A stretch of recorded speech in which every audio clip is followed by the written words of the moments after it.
ইনশাল্লাহ ঢাকা 8-এ শাপলাকলির ভূমিধস বিজয় হবে। তবে এই বিজয় নাসিরউদ্দিন পাটোয়ারির না, এই বিজয় শহীদ উসমান হাদি ভাইয়ের।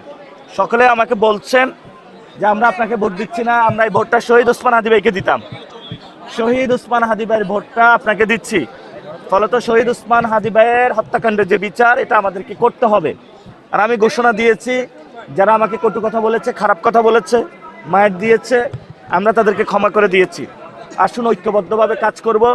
ইনশাল্লাহ আমরা জয়ী হলে আল্লাহর ইচ্ছায় সকলকে নিয়ে কাজ করব। তবে যারা সন্ত্রাস, চাঁদাবাজ, দখলদারিত্ব করে, তাদের হাত দিয়ে আমরা প্রশাসন দিয়ে গুঁড়া করব।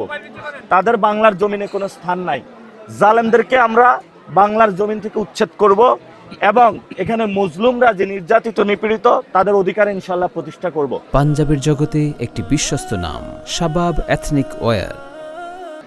এখানে কোনো নয় ছয় নাই।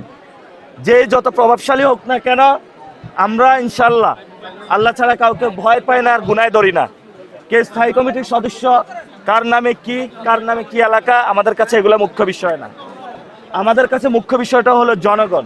ইনশাল্লাহ ঢাকা 8-এ জনগণের রায় হবে।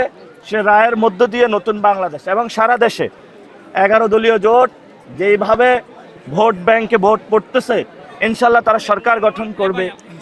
এবং অনেক জায়গায় হামলা হচ্ছে আমাদের উপরে। আমরা আমাদের নেতাকর্মী যারা মানুষকে নির্দেশনা দিয়েছি যে কেউ যদি হামলা করতে আসে, আপনারা প্রশাসনকে জানাবেন, আপনারা হামলা করতে যাবেন না।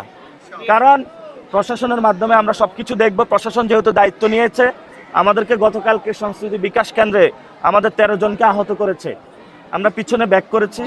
তো আজকে প্রশাসনের সামনে, প্রশাসনের চোখের সামনে, আর্মির সামনে যদি কাউকে আঘাত করা হয়, আমরা পাল্টা আঘাত করব। এটা আমরা তাদেরকে ওয়ার্ন করে দিচ্ছি। আমরা প্রচুর মায়ের খেয়েছি, এবার আর মায়ের খাবো না, এবার মায়ের দিব। তবে অনেকেই ভোট ব্যাংকে শাপলাকলির বেশি সিল পড়ার কারণে অনেকে ভয় পাচ্ছে, এজন্য ভোট থেকে বেরিয়ে যাওয়ার চেষ্টা করবে।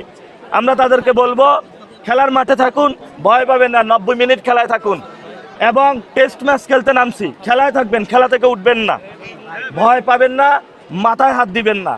খেলাতে যেহেতু নামছেন, খেলে তারপরে উঠবেন ইনশাল্লাহ। এই খেলায় শাপলাকলির জয় হবে ইনশাল্লাহ।